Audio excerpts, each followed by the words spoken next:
offense to back him up. Joining us now is maybe the best player on that defense, cornerback Stephon Gilmore. Stephon, thank you so much for being with us this morning. Thank y'all for having me.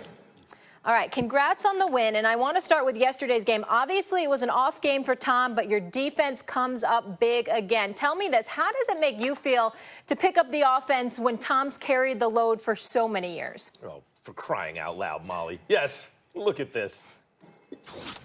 You know, we think it's a team thing. You know, it's not just an offense-defense thing. It's a team thing, offense, defense, special team. So, you know, sometimes we got to pick each other up. It's not going to always be easy. So that's how we think as a team. Molly, your Tom Brady worship, out of control. How does it feel? Tom's been so great all the time. Is that how you bring up he had a bad game? This is what I want to know, Stephon, from you, before we even get to anything else. I hear Jalen Ramsey being called the best corner in football all the time. I think he's excellent. There's no doubt about it. But, in fact, who is the best corner in football? You know, I don't like to talk about myself. I like to give y'all to that like you say I'm the best. I like y'all to say that. I don't like to really talk about myself. I like to go out and handle my business on the field. You know, that's one thing I've been like that as a kid, and, you know, I don't like bringing attention to myself. I like to just, you know, handle business on the field and let my play do the talking. Well, you are the best corner in football right now, I'll say for the record.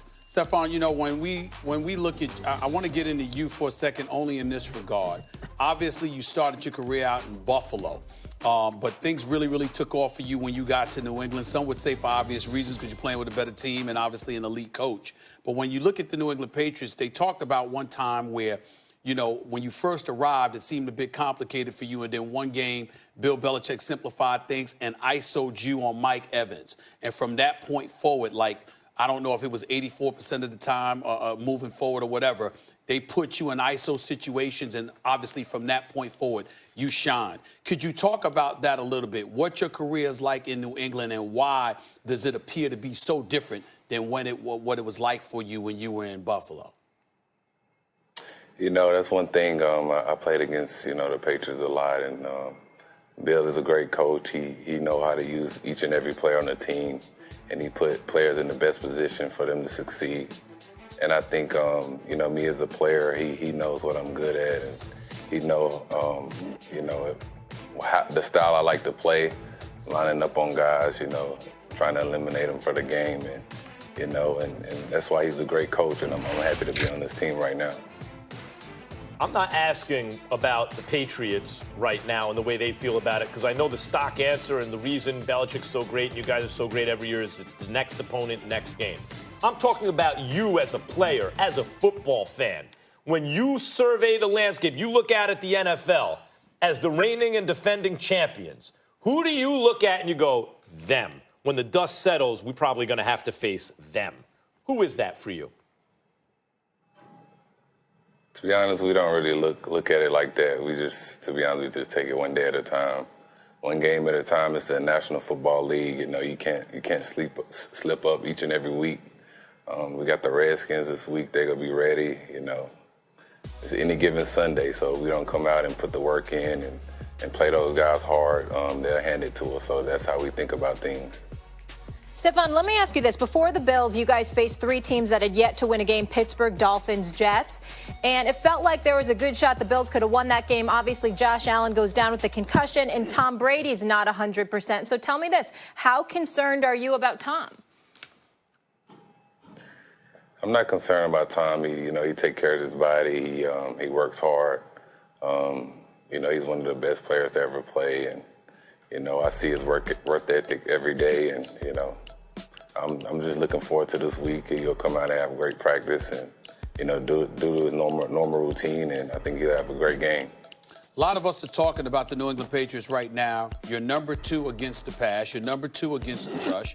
You're number 1 in points and yards allowed. This defense appears so elite that they're talking about you guys in comparison to the Chicago Bears, for example, as the best defense in football. How do you feel? How do you guys feel about your defense this year compared to last year? In the last 3 years, you've been in the Super Bowl. You won 2 of them. I think we playing together as a team. You know, our rush getting there. We playing tight coverage on the back end, and you know, our linebackers playing downhill, and we played with each other for a couple of years now, so we kind of used to each other. The same guys, added a little bit more guys, and you know, we just playing fast and having fun, and we're not sticking our toe in the water. We playing aggressive, and that's how we's playing good football right now. On the other side of the ball, it looked for a second like you guys were going to have the best receiving core maybe that Brady's ever had, because not just Josh Gordon starting to fulfill his promise, but Edelman, and then you add AB, and then you blink, and Edelman's hurt, and AB's not there. What was it like adding AB for a game and then having him gone now? You know, he was a great player. You know, the situation, it is what it is, but, you know, he was a great player. Everybody know that. And, you know, I just hope he's all right. He was a good teammate while he was here, but, you know, I just kind of let the guys up top handle that, and they make the best decision for the team. So I just worry about that. All right, Stephon, thank you so much for being with us. New England with the #1 defense right now. They will be at Washington next week. Appreciate your time. Thanks a lot for being on the show. Thank y'all. All right. Dak and Big D take a big L on the. It's a perfect 2-0 in his first career starts. He got it done without Saquon Barkley. Jones went 23 of 31, 225 pass yards and a pass TD, but 2 INTs in a lopsided 24-3 win over division rival Washington. Meanwhile, the Redskins inserted the rookie Dwayne Haskins, whom many thought the Giants should have drafted late in the second quarter after starter Case Keenum once again proved ineffective. Haskins completed his first 2 passes in a first drive that resulted in a field goal, but threw a pick 6 in the third quarter. Max Kellerman. Is this evidence that the Giants actually made the right call on going with Daniel Jones over Dwayne Haskins? Clearly. Look, this is not proof. The case is now closed. Stephen A., I'll leave Haskins to you. But people like me were saying the following. Forget about people like me. I was saying the following when they drafted Daniel Jones. Yeah. You have got to be kidding me. He is a second-day guy. He was not going to go in the first round. You have 2 first-round picks.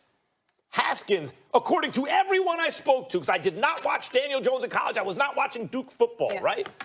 According to everyone I spoke to, Haskins was at or near the top of almost every important category when they put their eyeballs, when they scouted him, and Daniel Jones was at or near the bottom, with the exception of mobility for Haskins, who was considered immobile, although not yesterday. And my point was this. Okay, Gettleman, you reached clearly at 6 to take this guy. He better make people think he's going to make the Hall of Fame one day, right? Like, he better be exceptional. Because the argument in football is when you've identified your guy, you can reach for him. It's okay if you think you have your quarterback. I'm like, wait a minute, Sam Darnold last year, and there were all these quarterbacks coming out, and they're having big success. And wait, this is your guy? Daniel Jones from Duke is your guy? Didn't put up the numbers at Duke, didn't win a ton, although it's Duke football, I get it. Wasn't impressing people who were looking except for Gettleman. So Gettleman knows something we all don't? Apparently, yes. I give it up. Like, I disagree with Gettleman about a lot of the moves he made. But you got to give it up when you see it. When Dak Prescott was early in preseason a couple years ago, you could see, oh, that guy's got something. And he went on to show he's a really good quarterback. Daniel Jones was the best quarterback in the NFL in the preseason. That's not everything, but it's not nothing either. And so far, he took over a team that couldn't buy a win. They couldn't, I mean, it was like the worst team in football is the Dolphins. If not for that, the Giants would be like the laughing stock. And he's won twice. I know it's not against great teams, although Tampa went on and beat the brakes off the Rams. Yeah. Or beat them at least, put up a lot of points. 55. So I know he threw an interception, this and that. There's growing pains, a young quarterback, but by hook or by crook, when this guy is on the field, they start to score, move the ball.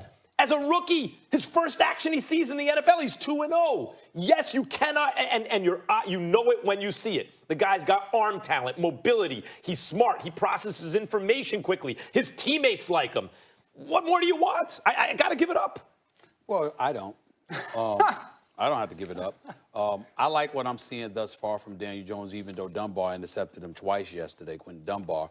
But the big thing for me is, like I said, it would be one thing if we said he couldn't play. I didn't watch him at Duke. I didn't know what he could do. You see what I'm saying? He played 3 years at Duke.